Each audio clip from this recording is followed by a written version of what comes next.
sore buat teman-teman semuanya. Terima kasih atas kehadirannya.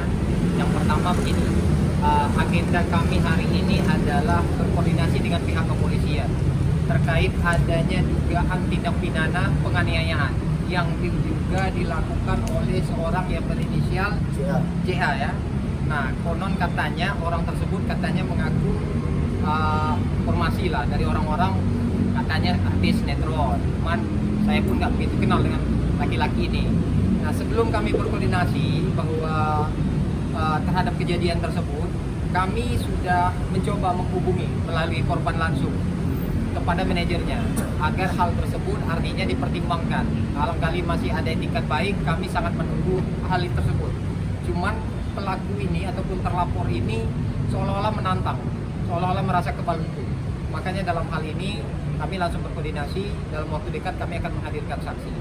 Nah, jadi korban ini memang kejadiannya pada tanggal 9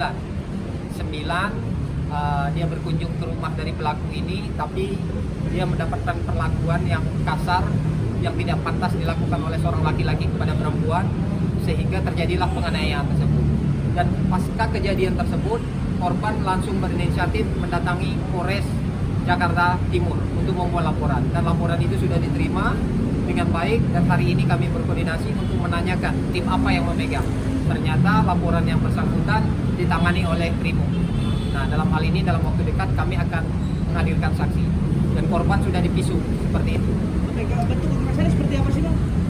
Untuk kekerasan itu adalah kekerasan fisik. Nah, tapi dari kekerasan fisik itu menyebabkan juga tekanan mental yang dialami oleh korban langsung. Pemukulan, penonjokan sampai diinjak-injak layaknya seorang binatang. Wah, saya menduga pelaku ini ada kelainan mental. Begitu, seperti itu. Memang statusnya negatif pacar ya, Bang? Dekat ya pacar ya? Korban yang menjelaskan kalau Ya, hubungannya Mbak, seperti itu. statusnya sendiri, Mbak? Ya, saya kenal dari 8 Maret 2024. Karena kita menjalin hubungan, sempat putus di November, tapi balikan lagi.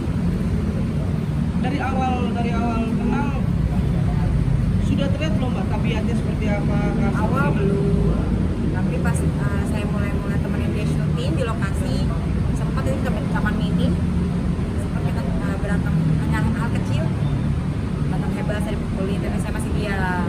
Terus saya temenin dia main biliar di Kemang, saya juga dipukulin, saya diam. Ini ketiga kali buat saya udah fatal. Spesial apa sih? Ya sudah, dia sering ke rumah, saya juga main aja, sering intens lah. Tapi dia kemarin, ya saya nggak nyangka dia ngomongnya, kita nggak ada hubungan apa-apa, kan aku udah bukti semua. Tapi biasanya dia kenapa melakukan hal kekerasan itu? Mungkin gara-gara kesalahan apa-apa? Dia kalau misalnya awalnya? sebenarnya saya nggak tahu ya. Tiba-tiba kalau misalnya lagi ada apa-apa, emosinya mungkin ke saya, mengapiasi, pada pikiran. Tadi kan Mbaknya bilang saya nggak ada, dia bilang kita nggak ada apa-apa gitu. Ya kita nggak ada hubungan pas kemarin itu. Ya itu dalam konteks apa? Karena ada teman-temannya atau gimana seperti apa? Itu dalam konteks aku nanya gitu, kenapa kamu sekarang nggak ada kabar baik-baik gitu, tapi tiba-tiba langsung kayak gitu. Bang, sampai pada akhirnya ke kantor polisi ini untuk melaporkan sendiri memang tidak ada etikat baik, Bang, dari Tidak ada, bahwa sebelum kami melangkah ke sini, memang saya yang mendorong korban untuk mencoba membangun komunikasi dengan orang-orang terdekat dia. Namun hal itu tidak diindahkan, bahkan dia menantang, silahkan laporkan, saya tunggu karena saya banyak kenal-kenalan polisi. Nah, Backingan polisi. backingan oknum-oknum polisi. Gitu. Nah, saya sangat tertarik dengan hal-hal seperti itu.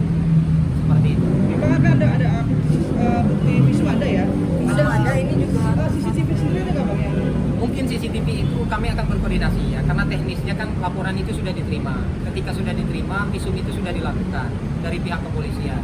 Setelah visum itu diambil nanti, ya mungkin itu proses ranahnya pihak kepolisian. Yang jelas di situ ada saksi, mungkin nanti di TKP kami meyakini bahwa di sekitar tempat itu pasti ada CCTV seperti itu. Ini kita sebut aja Armando Jordi ya, Bang, ya?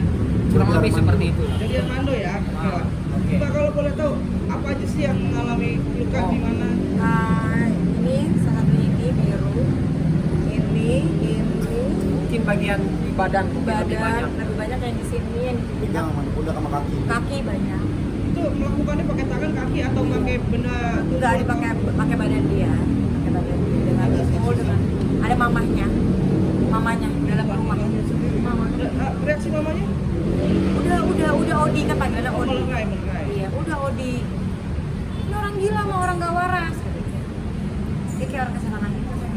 Pak, atas kasus ini sendiri pelaporannya pasal berapa ancaman dan ancamannya Pak? Kami melaporkan dugaan tindak pidana penganiayaan. Tentu karena setelah lahirnya KUHP baru ini mengacu kepada pasal 471 penganiayaan itu. Akan tetapi di dalam penganiayaan ini masuk pada kategori penganiayaan ringan karena korban pada saat ini masih bisa beraktivitas. Cuman apapun itu tetap ada sanksi hukumnya, sanksi pidananya.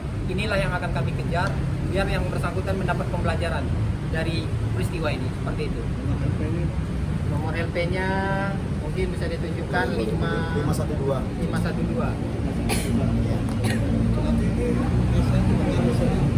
Untuk sementara kita hanya melaporkan mengenai dugaan penganiayaan saja.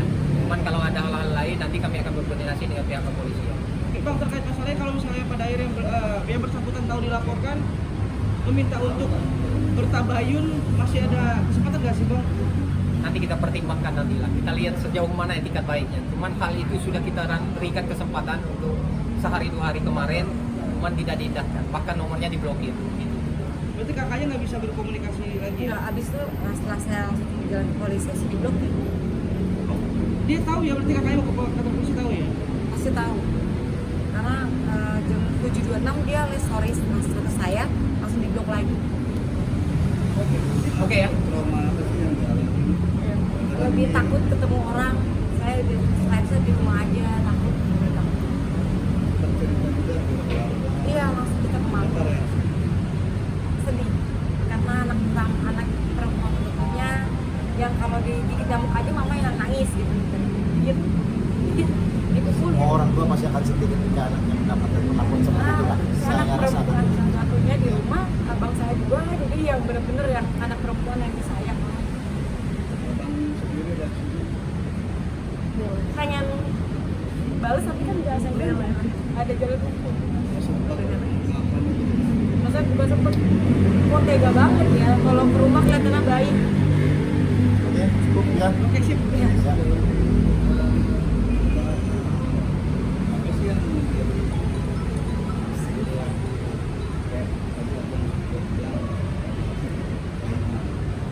Nggak tahu tiba-tiba sekolah marahnya kayak orang Cemburu gitu. enggak, saya nggak pernah aneh. Kalau dia sering melakukan itu, setelah itu dia mungkin minta maaf kah, kasar lagi atau apa? Enggak, dia nggak ada percaya. Dia kayak nggak ada apa-apa setelah itu. Mas sendiri begitu dikasih lihat nangis. Mama nangis banget pastinya. Oke. Ya. Cukup Ya, mungkin ya. oke. Tapi luka-luka itu mungkin dari berapa hari yang lalu? Dari pas yang tanggal 9 Oh, Ya. Oke ya, terima kasih. Kalau harapan ini begini ya, kami telah membuat laporan secara resmi di pihak kepolisian Polres Jakarta Timur. Mudah-mudahan proses ini terus berjalan, tapi akan tetapi kami sangat menghormati proses. Ya artinya biar ini berjalan seperti yang kita harapkan. Gitu. Saksi sendiri sudah dihadirkan. Mungkin dalam waktu dekat kami akan berkoordinasi dan menghadirkan saksi-saksi itu. Masuk ibu dari Nah kalau itu mungkin karena dari pihak mereka, mungkin kami akan melalui pihak kepolisian yang akan memanggil secara resmi terhadap saksi-saksi. Oke, ya. Oke.